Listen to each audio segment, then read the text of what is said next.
1 month after KTN highlighted the sad case of Kisumu's forgotten soldier, help has come from unexpected quarters. A comrade in arms who underwent the same fate at the hands of the state retired soldier Joshua Okello of Nyahera in Kisumu County had a pleasant surprise when old friends who watched the story of his suffering on KTN and read it on the Standard newspaper came to his aid. Fred Omulo, who first did the story, updates us on the latest developments.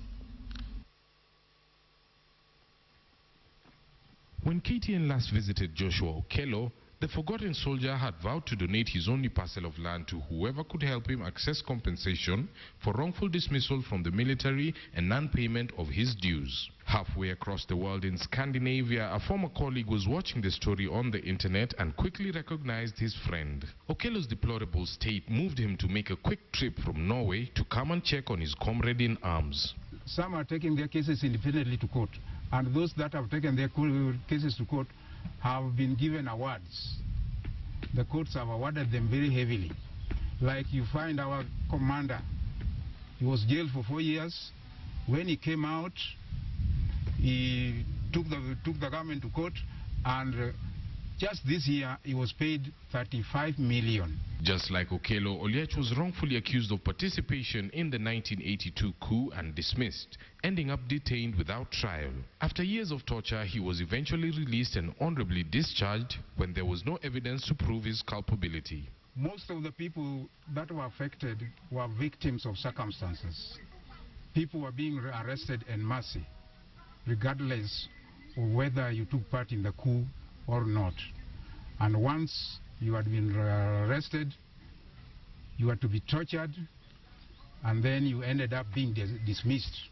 Like you find in my case, I was first of all dismissed. I was given a dismissal letter, certificate. Then later on, I was given a discharge certificate. This tells you how much the government was not serious with what it was doing. Oliech came to assess his friend's condition and has offered to build him a habitable house, pay for medical attention, and provide him with an electronic wheelchair. He came with friends from Norway who offered to help Okello's wife, Rosemary, who is also suffering from the effects of the torture at the hands of soldiers on that fateful August in 1982. Natoa shukrani kubwa, Mungu awazidi kutulinda.